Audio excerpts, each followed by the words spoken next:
Hi and welcome to Limitless TV. We're now on episode 5 of our sex and relationship series.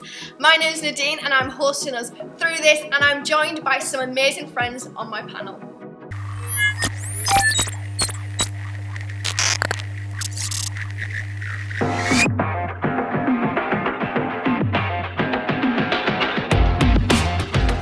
So for this episode, we're going to play the game Would I Lie to You? So we're going to have Gareth and Amy both share a fact about themselves which may be true or may not be true, and the rest of us are going to have to grill them on it to find out if it's true. If you're watching this with your friends or your youth group, feel free to pause it and play this game yourselves. So over to you, Gareth. What is your fact? So my fact is that I played lacrosse to county level when I was in sixth form. Oh, nice fancy. So what are the key rules of lacrosse? Don't drop the ball. It's a key one in most ball sports. It's a lie! It's a lie! Don't drop the ball. Catch. No, If he you play doesn't catch sport, He doesn't have enough if you detail. ever played horse, don't drop the He ball. does not have enough detail. There's a net involved. There's a That's net it, involved. yeah. A net, like football. The net is on the end of the baton.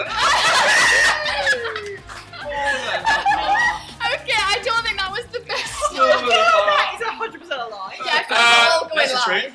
No, it was a lie. Okay. I love it, so great. Okay, Amy, what is yours? I have eaten a full plate of chicken's feet. Oh. Where were you?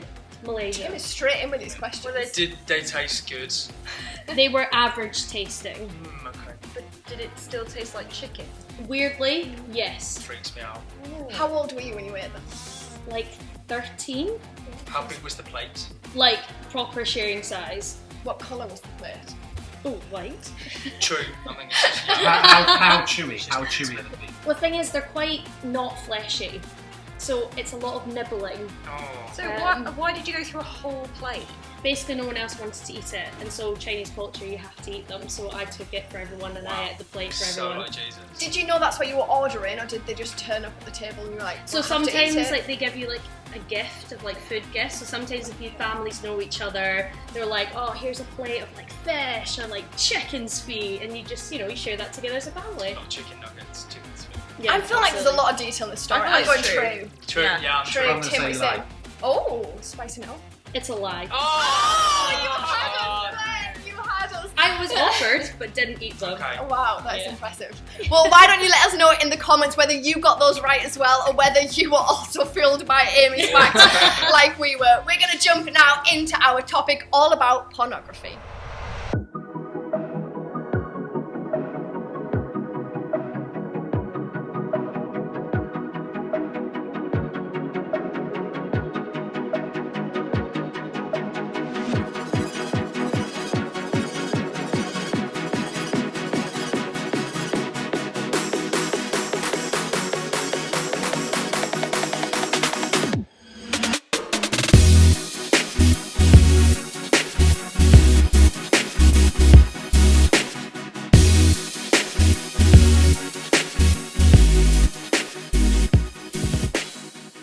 So in this episode, we're going to talk all about pornography.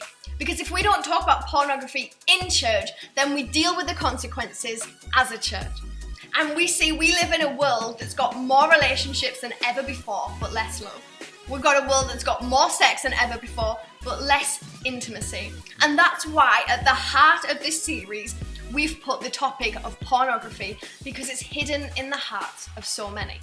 We are in a pornography pandemic. And you see, no one ever plans a porn addiction. No one ever plans to become addicted to lustful images. No one ever plans to maybe wreck relationships or to lose trust in the people that they're with. No one ever plans it, but it just seems to happen. You see, the first thing that we have to realise to be set free from porn is that porn is never free. Porn will always cost you. It will cost you your joy, your confidence, your purity, your security, physically, it will have impacts on your brain. It will cost you emotionally. Porn will cost you everything. You see, porn has become a modern method to deal with a time-old problem. Currently, around 79% of young Christian guys will admit to watching porn at least once a month, with around 15% of girls, Christian girls, also admitting to watching porn. It has become something that has consumed our world, it's consumed our lives, and is consuming our church. In the Bible, in the book of Matthew, chapter 6, verses 22 to 23, it says this: "The eye is the lamp of the body. If your eyes are healthy, your whole body will be full of light.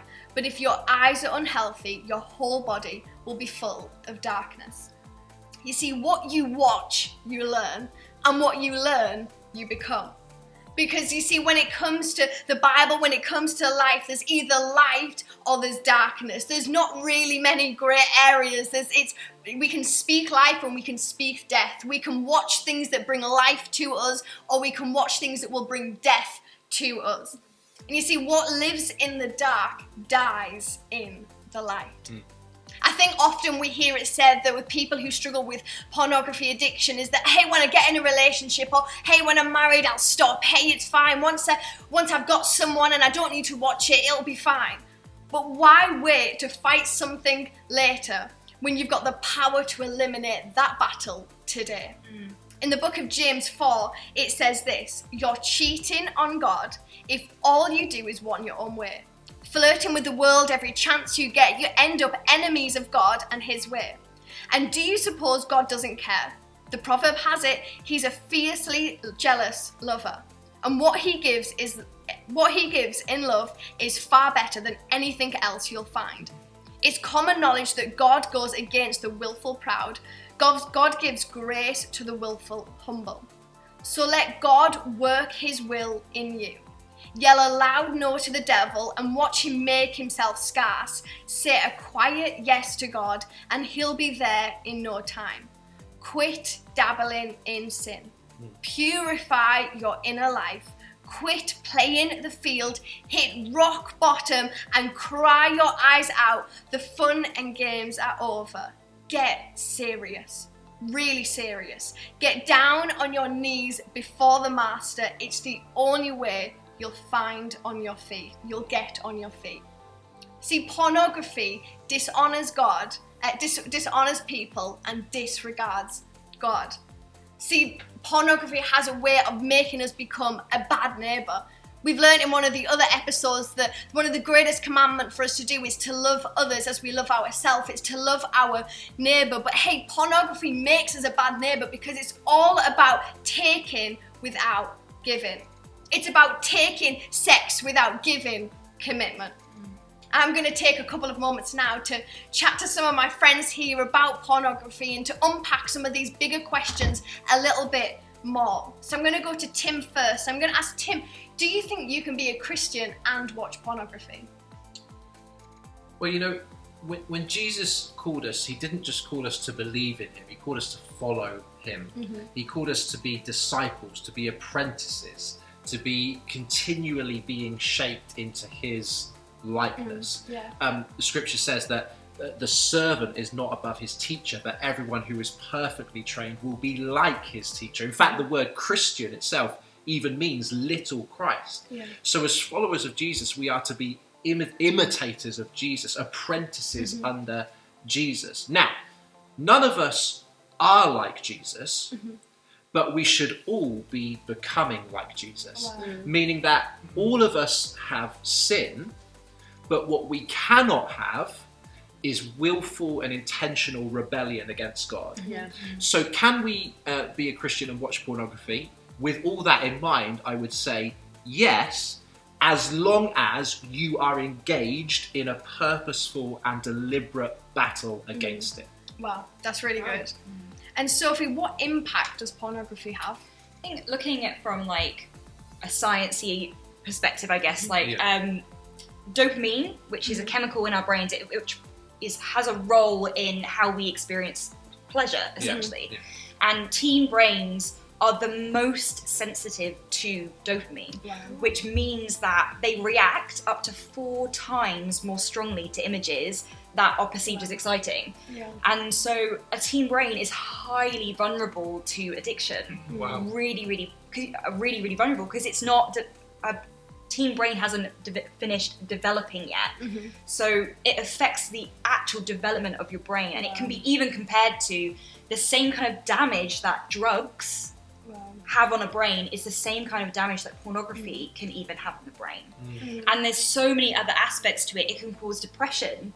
It can cause loneliness and shame. It can cause sleep disorders. And there's things like ADHD, it can come out of it. Social phobia, hostility and aggression.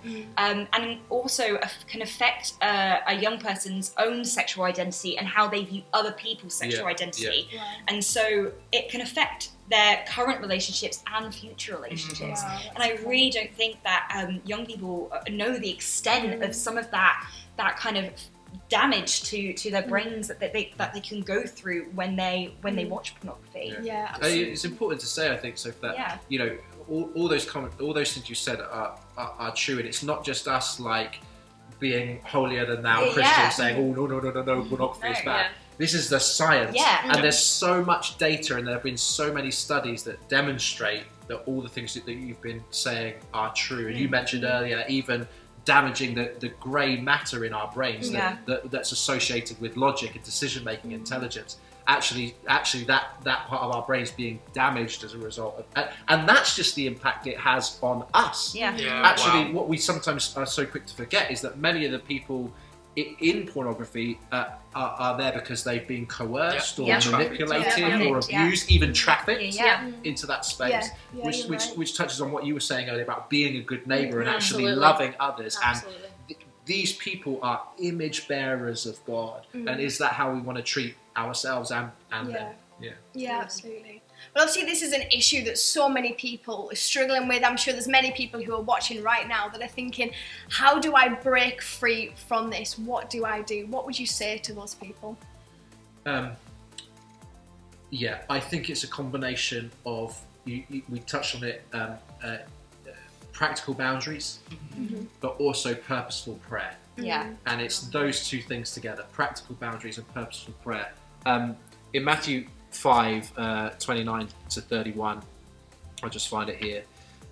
It says this. What does it say? It says, if your right eye causes you to stumble, gouge it out and throw it away.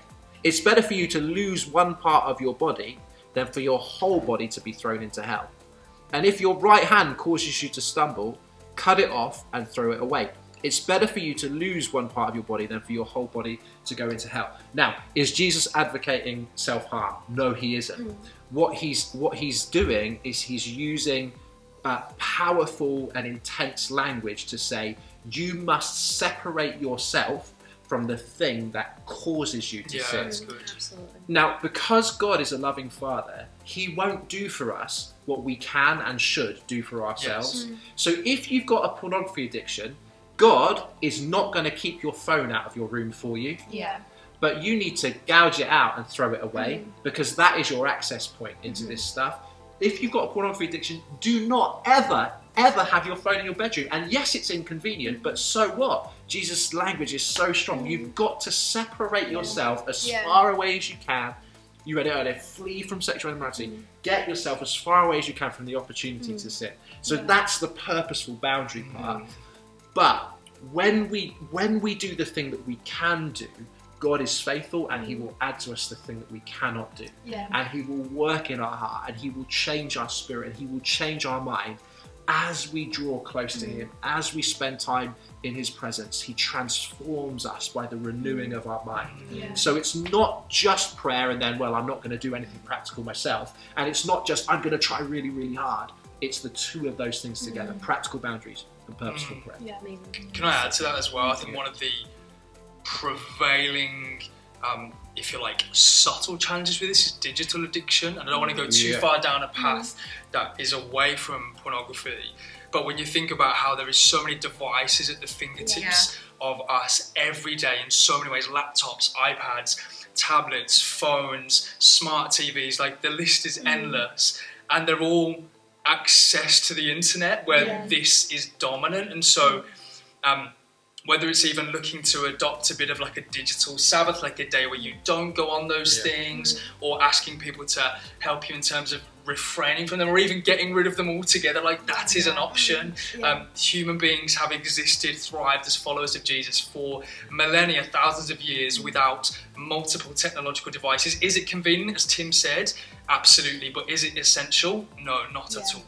And it might be that you know there are certain apps that lead you down that path. So it might be that when you go on TikTok and you kind of scroll through, there's a whole bunch of videos that set stuff going in your mind and lead you into pornography. It might be that that's an app you need to delete, or whatever it is for you, cut it off and throw it away.